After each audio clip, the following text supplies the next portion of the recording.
Did you like the relative silence of this fight? You know, I never really noticed it, but I think that I mean that in a good way. Like I was just immersed in, this is a movie where, so I took shockingly few notes about this. And I've reviewed it before. I've seen it loads of times. I know we're going to podcast about it. The only notes I wrote were about heights and weights and a couple of real world boxers and estimating how many prisoners got to watch the match. Like I which is interesting. So for me though, I got swept away in the experience because, you know, sometimes now you think differently, right? You're really good at dissecting the layers of the filmmaking because of your background. Yeah. Whereas me, when they do a great job, I just get swept away in it. Yeah. You know, so I didn't notice it.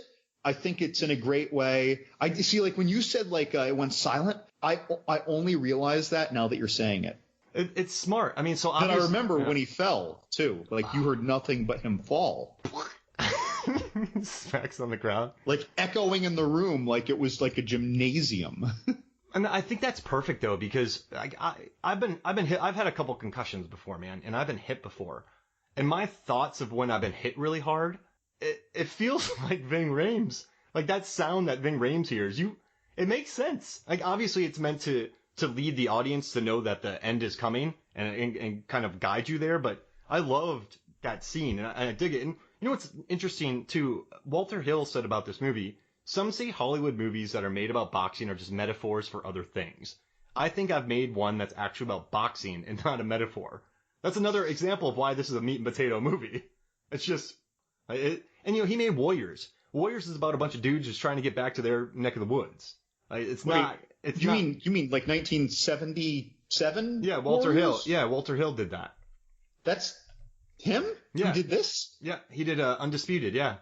Wow.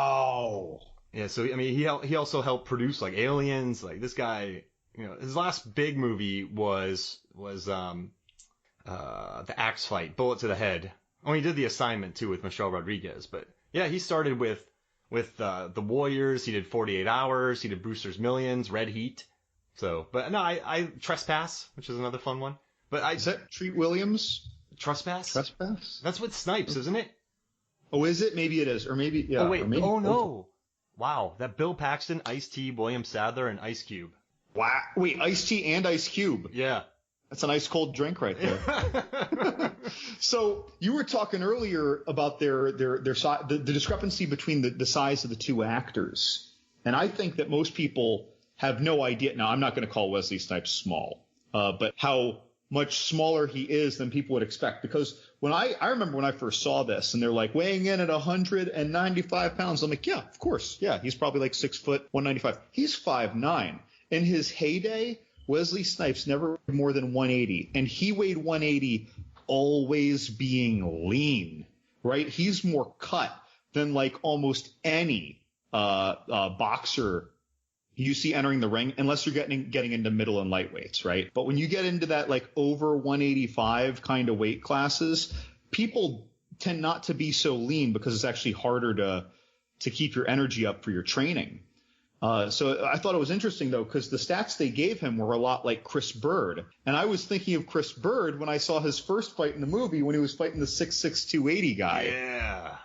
Because Chris Bird, like, he was never afraid of the really big boxers like Lennox Lewis. Well, that was a mistake because Lennox crushed him. But most of the big boxers he wasn't afraid of because they were usually slow, and he'd just work them and chop them down like a tree. But so I was looking at Monroe like that, or Wesley Snipes, but he's 5'9". And I might have known this back when I wrote my review, but like I had to be reminded, like, holy crap, like he's only 5'9". So Ving Rhames, who I believe is 6 to 6'2".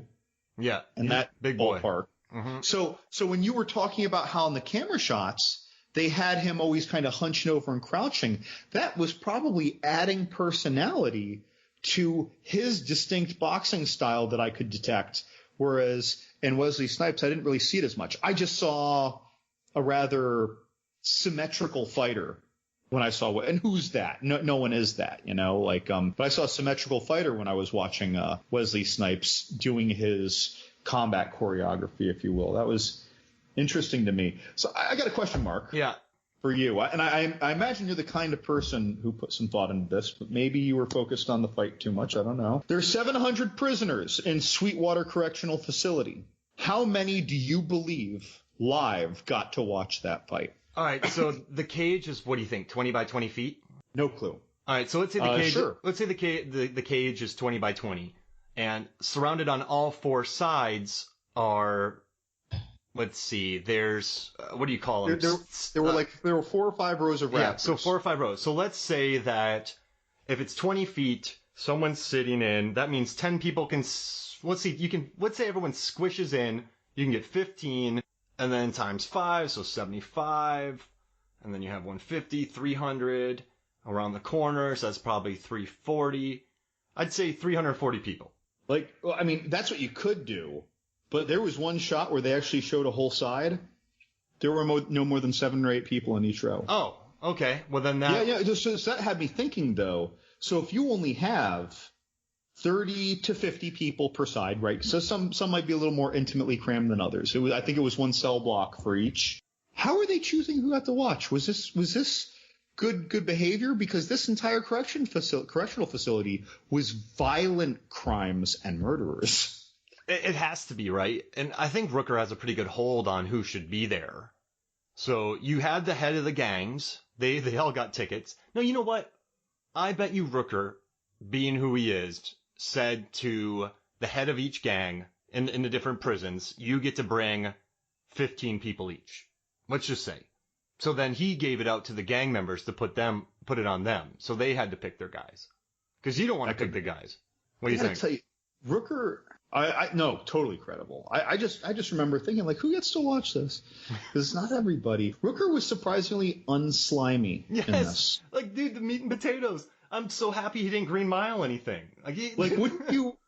Now, I've seen this movie, I don't know, 10 times by now. And even this time, I had to keep reminding myself, wait a minute.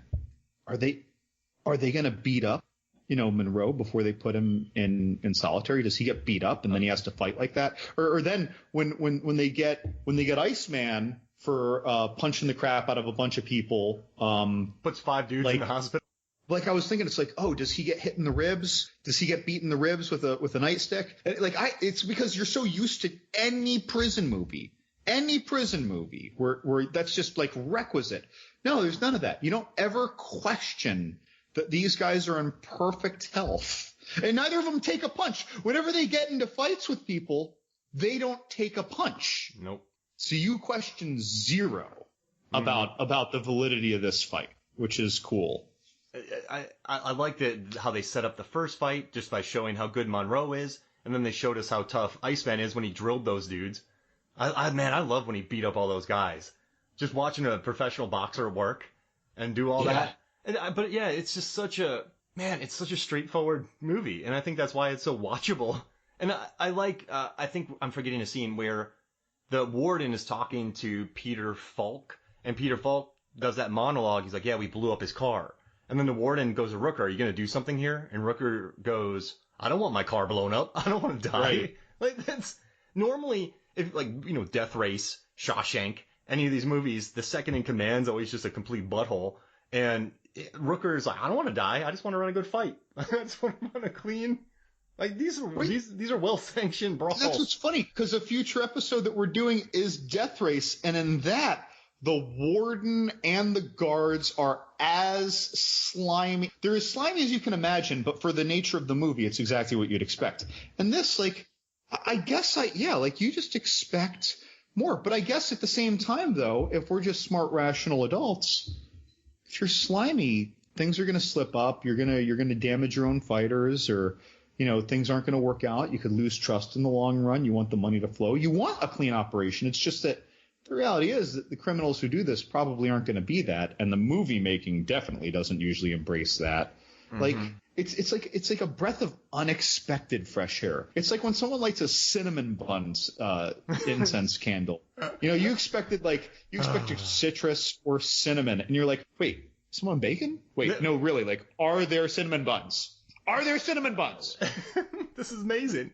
And also, there's a little bit of an antagonist in this with Iceman, but also Iceman, I love his speeches about just being a boxer. And I like when he's like, people play baseball, nobody plays boxing. I'm an athlete, I'm not an athlete. I'm a gladiator. I'm the champ. People have come up to me my whole life, and this is how I take care of it. Everybody wants a piece of the champ. Yeah, and you can probably imagine that. Like, there's a lot of people out there that when they see him and they're standing next to him, they're like, I could take him.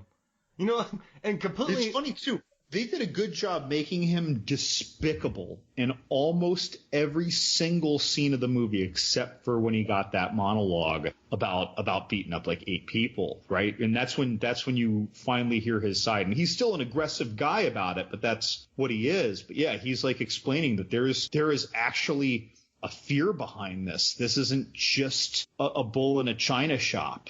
Like, he feels like he needs to do this. And I see it. I get that, especially in a prison movie, because that's the other thing. They need respect. I think that when he punched that really big white power fellow in the beginning, that guy was huge, by the way. When he punched that guy in the beginning, all I could think is, I don't know much about real life prison, but in my head, because of movies, all I can think is, well, you're going to get shanked and die. That never happens. But none of the things that would cultivate unease in the viewership of the movie ever happen. Yeah. We are ushered with a smile, to our seats for the fight at minute, 64. It just makes me, I don't know, but I dig this, and I'm really happy that you recommended this fight to me, because I just enjoyed it. I like this movie. I got to revisit it again. So in round 1, that's when if you watch it in round 1, Wesley overextends, and that's where he catches the left of the body. I love that scene, man. And I also love in round 2 when Iceman is just mad. Like, he gets rocked and he's pissed. You can tell he's just mad. And dude, like, Wesley Snipes, his performance, man, it wasn't Demolition Man. It wasn't over the top. It was a very zen, different vibe, and I like that. I like the choice he made. Some people don't like it, but I like this choice. Did you like his choice? I liked it. I think that people who don't like it might view it as over the top in the opposite direction. Oh. He's too calm. He's unrealistically calm. What fighter would be that calm? What person who's killed someone, even though he justifies it, in a line, like that was the one time I lost my disposition. But, I can see someone criticizing the opposite direction of that. But even so, I liked it. He didn't play the card too hard. Yeah. It never felt like acting to me. Does that mean it never felt I'm being calm? Does that make sense? He was super consistent. Yeah.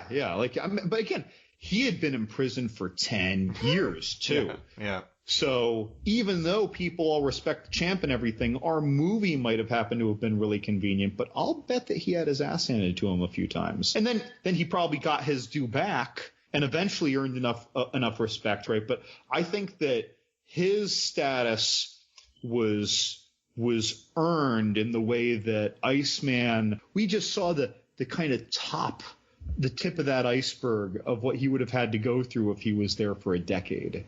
Yeah. And he won those fights, fine, but what if he was there for longer? What if he didn't have special privileges because he's rich? He might have gotten shanked and survived and had to recover. Like, what if that happened to Monroe and we just, didn't hear that part of his story 7 years ago? He probably got cut at some point. He probably got beaten half to death at some point. That's my real prediction of that character. Remember at the end when Iceman gets out and unifies the belt, and then everyone in the prison starts clapping for Monroe? But as we go into Monroe's cell block, he has about 4 or 5 people standing outside of it. So I wonder if they're loitering around there, if they're protecting him. Does that make sense? What do you think about that? So we don't know if they were in a position to also see that TV. Yeah. And if they weren't, almost entouraging, they just wanted to be near him because he's him.